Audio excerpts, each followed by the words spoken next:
our next experiment is to determine the internal resistance of the cell, that is Leclanché cell, using potentiometer.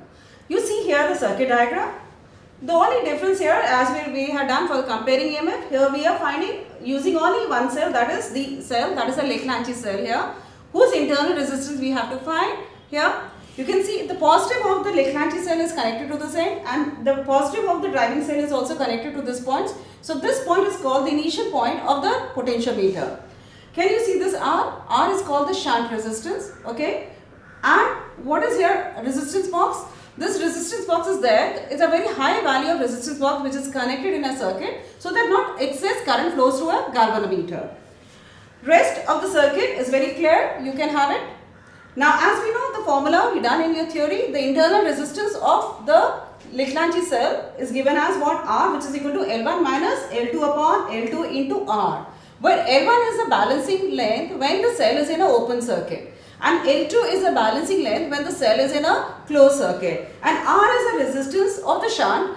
At what point we get L1 and L2 as a balancing point when the cell is in an open or a closed circuit.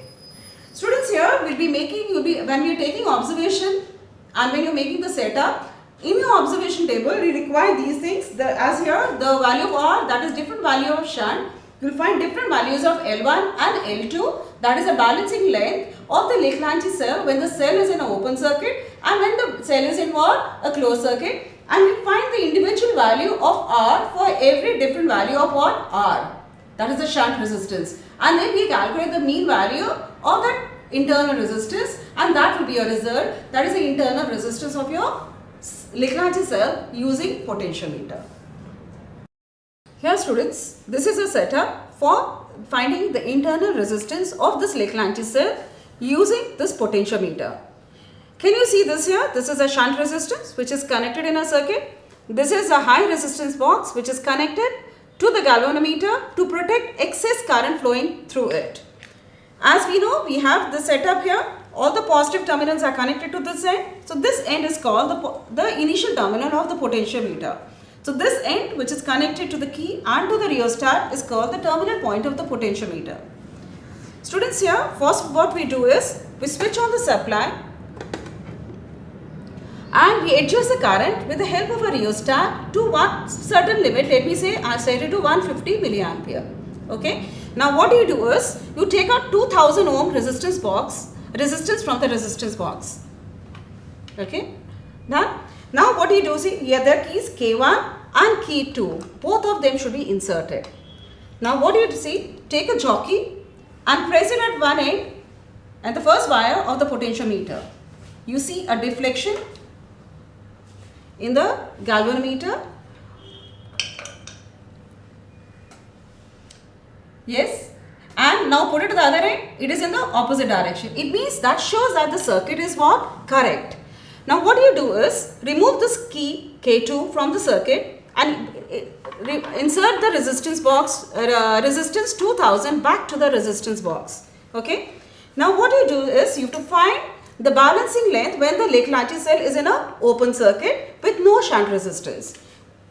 Okay. Now what you do is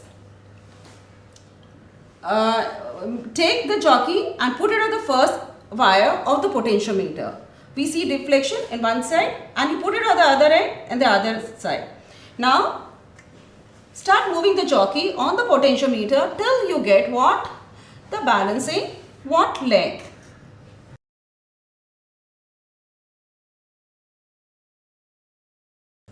So you can see this in a diagram. Can you see? There is no deflection at this position. So note down this position. This position is your L1 when the Leclanché cell is in an open circuit. Okay. Now after noting down this reading, insert the key K2 back to its position and with some shunt resistance taken out, let me say as 1 ohm. Again note down the position, the balancing length of the cell using this jockey. I put it on first wire, it is one direction. Put it on second wire, is in opposite direction. So when I put this here, I'll find the balancing length of the wire of this.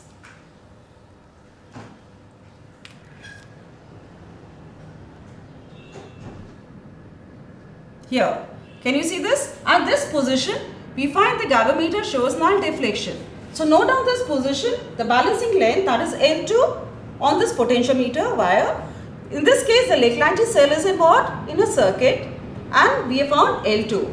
So what do you do as students? For different values of shunts, find the values of L1 and L2 and substitute in the formula, like for the internal resistance, that is L1 minus L2 upon L2 into what the shunt resistance are. So you will find that the value of the internal resistance varies from 2 ohms to what?